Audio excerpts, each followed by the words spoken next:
The Medicaid clerk's face went white. "Mr. Miller," she whispered, "according to this, you died in 1990. I almost laughed. "My name is Ethan James Miller.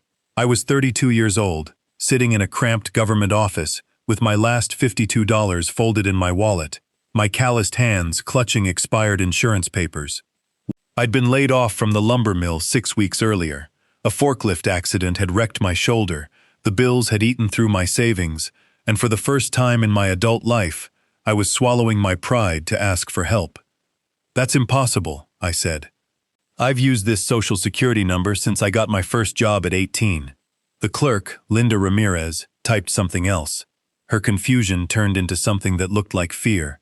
She reached for her phone with trembling fingers, and I felt, for just a moment, the ghost of the man who'd taught me what it meant to not belong.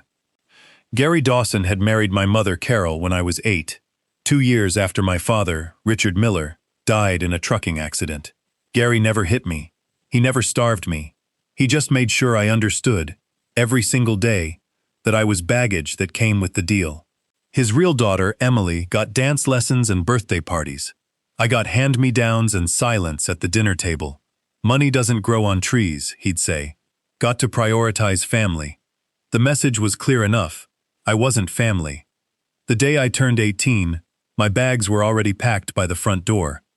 "You're a man now," Gary announced from his recliner, not bothering to stand.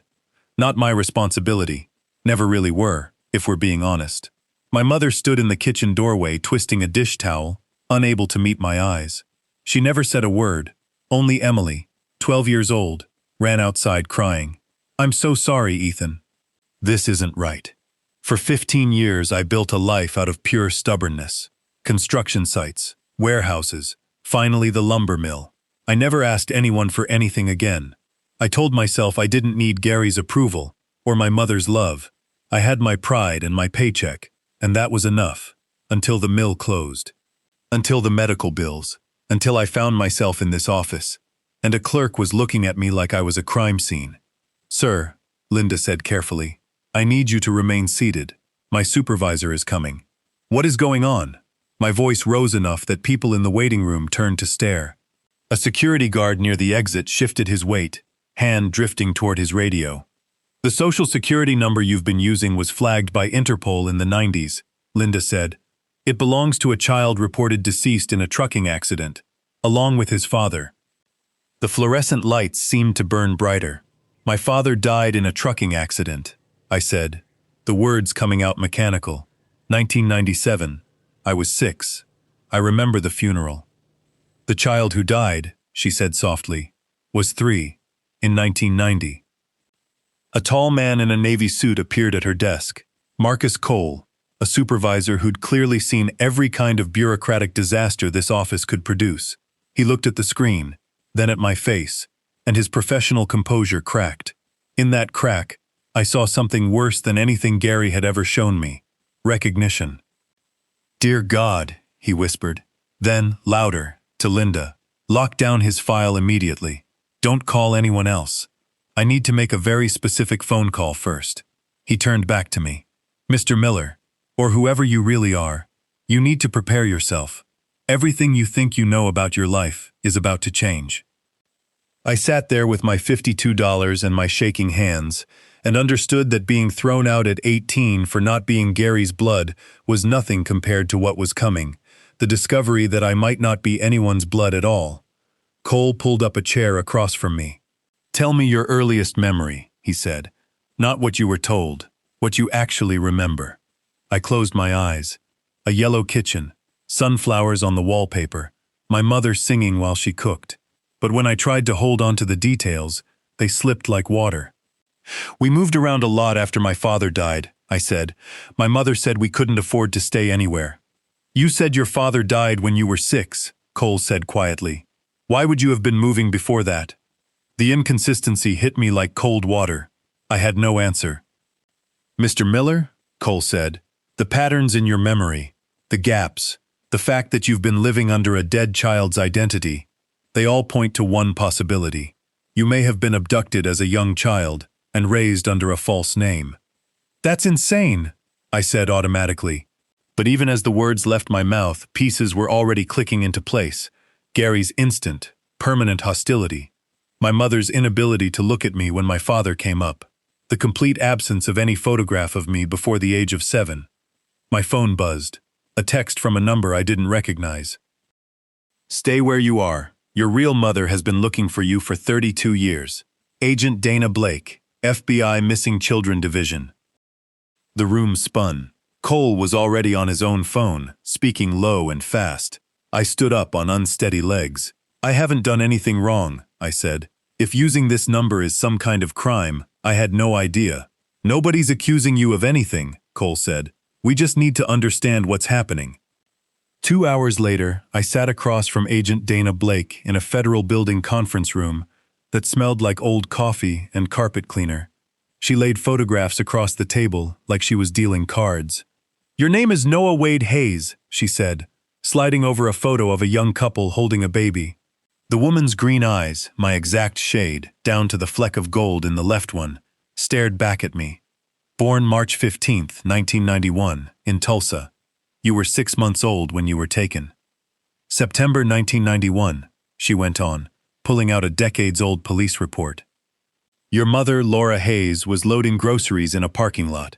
A woman approached asking for directions.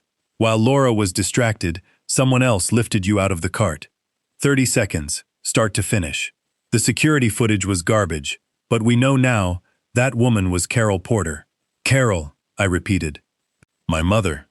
Carol's real son, the real Ethan James Miller, died with his father in a trucking accident.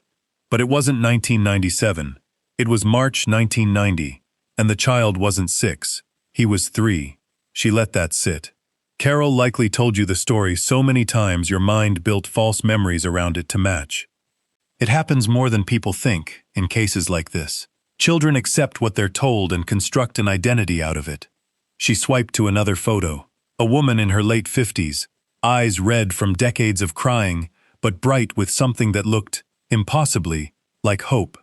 "Laura Hayes, your mother. She never stopped looking. She runs a center for missing children now.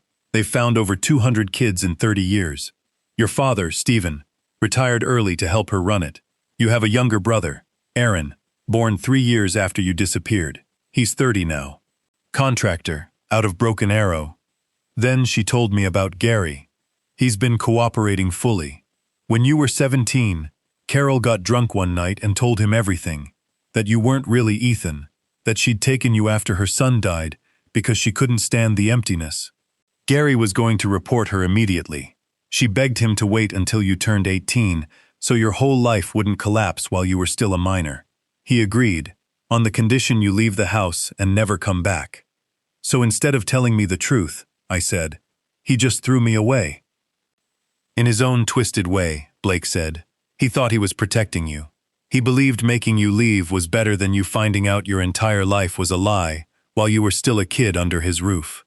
That's why he always said I wasn't his blood. He knew I wasn't anyone's blood. At least not who I thought." "You're wrong," Blake said. "You're someone's blood. You're Laura and Stephen Hayes' blood. They've been bleeding for 32 years, waiting for this exact moment." She stood and walked to the door. "Are you ready?" I wasn't. But I nodded anyway. The door opened, and time stopped. Laura Hayes stood frozen in the doorway, smaller than I'd pictured. One hand pressed over her mouth, tears already falling. Behind her, Stephen Hayes gripped the doorframe like it was the only thing holding him up. "My boy," Laura whispered. "My baby boy." She crossed the room slowly, like I might vanish if she moved too fast, and touched my face with trembling fingers. "You have your grandfather's chin," she said, laughing through tears. "I always wondered if you'd grow up to look like him." "I don't remember you," I said, hating how it sounded but needing to say it. "I'm sorry. I don't remember any of this." "You were 6 months old," Laura said, her hand still on my cheek. "We never expected you to remember. We just wanted you to come home." Then she pulled me into her arms, and something in me that had been frozen since I was 18 years old, since a duffel bag hit the porch and a screen door shut behind me, finally started to thaw. Stephen's arms came around both of us. In the doorway, a man who looked like a version of me from a different, kinder life, watched with eyes that mirrored my own. My brother, my actual brother. "We have so much to tell you," Laura said against my shoulder. "So much time to make up for." "Welcome home, Noah. Welcome home." 3 months later, I stood in what had once been my nursery in Tulsa. Laura had kept it exactly as it was the day I disappeared. The crib, the teddy bear from my first Christmas, the alphabet border she'd painted herself while pregnant. Tiny clothes still hung in the closet, waiting 32 years for a baby who never came home. "I couldn't change it," she told me. "Stephen wanted to, after 10 years, but I knew you'd come back. A mother knows." The Hayes house was nothing like the one I'd grown up in. Photos covered every surface, including age progression images of what I might have looked like at 5, at 10, at 20. They'd celebrated my birthday every year with a cake and an empty chair. Aaron told me he used to talk to my photo like I could hear him, sharing secrets, promising to teach his missing brother to ride a bike someday. Carol was sentenced to 15 years for kidnapping. In her confession, she broke down completely, describing how losing her son had unraveled something in her, how she'd seen me alone in a cart for one unguarded second and made a choice that ruined every life it touched, including mine and hers. She'd used her dead son's identity for me, moved constantly in the early years to avoid being caught, and eventually believed her own story so completely that she nearly forgot it wasn't true. Gary got probation for concealing the crime once he learned it. Emily reached out after the news broke. "I always wondered why Dad hated you so much," she said over coffee. "Now I understand. He was scared, of the truth, of Mom going to prison, of losing everything. He took the coward's way out. We're building something like a relationship now, though it's complicated, knowing her mother stole me from mine." The Hayes family didn't just give me back a name. They gave me a purpose. I work at the family center now, using my own story to help other families still waiting. We found 15 missing children last year alone. Aaron and I work construction together. He owns the company and made me a partner on day one. 30 years is a long time to be an only child, he told me. "I've got a lot of brother stuff saved up." He wasn't kidding. Fishing trips, restoring an old truck with Stephen, Sunday dinners where nobody keeps score of whose blood is whose, because we all are. My grandmother, Margaret, the woman who spent 27 years believing she was my biological grandmother, drove straight to Tulsa the moment she heard the truth. "I don't care what the DNA says," she told the Hayeses. "I loved this boy for 27 years. That makes him mine, too." They welcomed her without a second thought. I have more grandmothers now than I know what to do with. The $52 I had in my wallet that day sits framed on my desk at the foundation. It's a reminder that rock bottom can be a launching pad instead of an ending. The settlement from the mill injury went straight into upgrading our investigative software and hiring a full-time researcher, because studying my own case file taught me something I'll never forget. The grocery store where I was taken had been investigated 3 separate times over the years. Each time, they were one interview away from finding Carol. One customer saw her and didn't think it mattered enough to mention. One security guard clocked the van and never wrote down the plate. One person, at any point, could have changed everything and didn't. So now, when I speak at foundation events, I tell people the same thing every time. If something feels wrong, say something. Trust the feeling in your gut. You might be the one person who brings someone home. I spent 32 years as Ethan James Miller, a ghost wearing the name of a boy who died before I ever learned to walk. I was thrown away at 18 by a man who told me I wasn't his blood, never knowing I was someone else's blood entirely. Someone who never stopped searching, never stopped hoping, never stopped loving a son she hadn't seen since he was 6 months old. Sometimes the worst moment of your life is just a door. That broken social security number didn't only expose my past. It handed me a future, a real family, a real purpose, a truth heavier and more real than any lie I'd lived 32 years believing. The boy who was told he was nobody's blood turned out to be somebody's everything. And that somebody had been waiting 32 years to say one word: welcome.